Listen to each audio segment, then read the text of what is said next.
Baru 2 hari di Jakarta, saudara, 2 santri asal Lampung menghilang dari pondok pesantren tanpa kabar. Setelah 10 hari hilang, keduanya ditemukan di sebuah panti sosial di Jakarta Timur dan dipertemukan kembali dengan sang paman.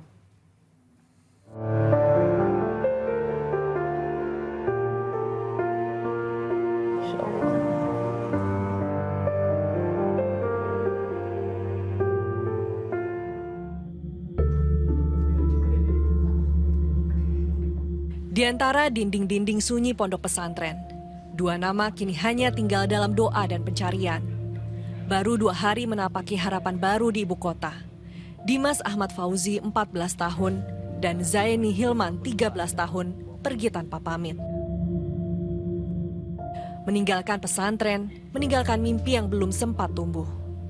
Mereka dibawa dari Lampung Selatan ke Jakarta, bukan untuk wisata, tapi untuk menjemput masa depan lewat pendidikan.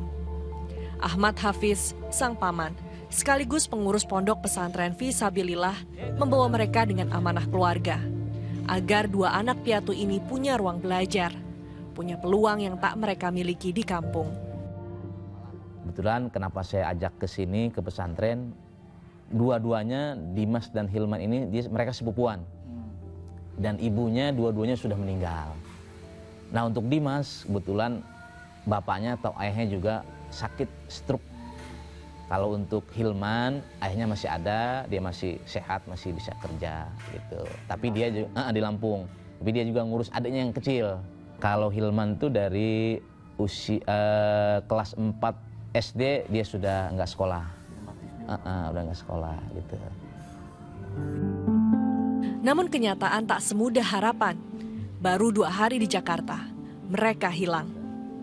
Pagi Selasa 24 Juni, sekitar pukul 8, 2 bocah itu pergi dari pondok tanpa kabar, tanpa jejak. Ahmad Hafiz tak tinggal diam. Ia mencari ke pelosok kota. Begitu zuhur cek nggak ada, asar juga nggak ada. Ternyata asar juga nggak ada. Wah, berarti kemana nih? Akhirnya kita cross-check semua di sekitar pesantren, ternyata memang nggak ada. Akhirnya langsung cari ke luar pesantren, khususnya di area Pondok Ranggon. Barangkali dia masih nyasar di Pondok Ranggon, karena dia belum tahu wilayah sini dan dia juga baru pertama kali ke Jakarta. Nah, itu. Setelah itu asar maghrib nggak ketemu, habis maghrib saya sendiri langsung saya inisiatif cari terminal terdekat. Saya ke terminal habis maghrib, saya sudah tanya ke calo, ke pedagang yang ada terminal juga nggak ada. Termasuk terakhir saya ke pos polisi Kampung Rambutan. Ia unggah foto ke media sosial, ke grup-grup pondok. Menyusuri harapan di balik setiap notifikasi yang masuk. Namun hari berganti, kabar tak kunjung datang. 10 hari berlalu, dibantu tim Buser SCTV, Hafiz menuju satu titik. Panti Sosial Bina Insan Bangun Daya 2 Cipayung. Sebuah harapan baru di antara ketidakpastian yang panjang. Kalau dia menyesal dan mau tinggal di sini ya kita ya kita terima dan kita urus. Tapi kalau dia maksa, udah saya pengen pulang, ya sudah. Ya kita udah nyerah juga kalau udah begitu. Apalagi udah kejadian kabur ini kan. Alhamdulillah, amin ya Allah. Ya, bila emang di pesantren. Betul, di pesantren. Sesampainya di panti, Hafiz melapor. Dan saat nama Dimas dan Hilman muncul di database, ia menarik napas panjang. Matanya menatap layar, dan keyakinan itu tumbuh. Foto yang ditunjukkan petugas adalah wajah-wajah yang diamanahkan kepadanya untuk melanjutkan pendidikan. Penyesuaian. Gitu. Assalamualaikum. Insyaallah. Yang balik ya. Dengan mata berkaca-kaca, Ahmad Hafiz merangkul keduanya. Harapan masih ada untuk membawa kedua santri kecil ini meraih jenjang keilmuan untuk masa depannya. Ya insyaallah. Ya, jadi insyaallah ini nanti dibawa dulu ke pesantren, tapi kayaknya pengen pulang jadi.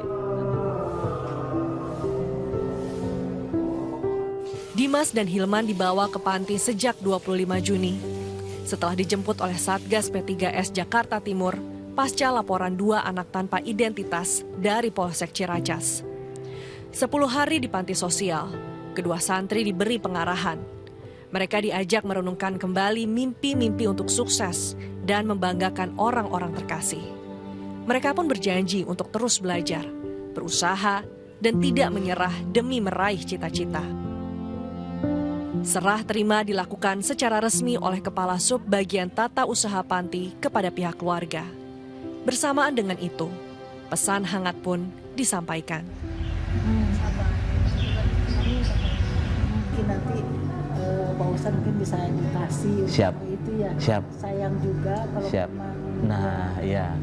Iya. lampu ya. Betul, iya. Ada kasihan. Iya, kan anak-anak masa depannya masih Betul. panjang. Betul, masih betul. bisa Betul. di sana ya. Betul. Lebih baik kan di Iya. pendidikan. Apalagi yang satu itu putus sekolah, Bu. Yang Hilman, dia dari kelas 4 SD dia udah nggak sekolah.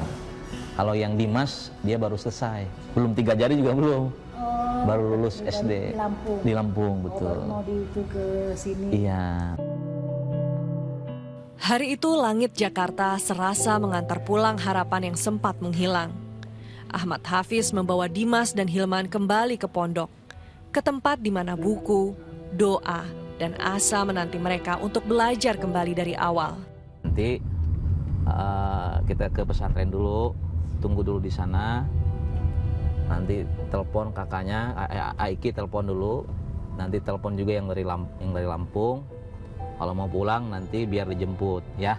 Nggak boleh pulang jalan sendiri lagi ya. Kalau jalan sendiri lagi nanti hilang lagi. Alhamdulillah kamu ketemu sama Pak Polisi, orang baik. Dianterin juga ke dinas sosial juga tempat orang-orang baik. Alhamdulillah. Mau bersyukur, terima kasih.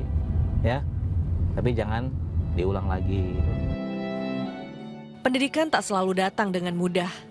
Bagi sebagian anak, setiap langkah menuju bangku sekolah adalah perjuangan panjang yang penuh air mata. Tapi selama ada tangan yang menggenggam erat, mereka akan kembali dan mimpi-mimpi itu akan kembali tumbuh. Yusuf Fajar melaporkan dari Jakarta.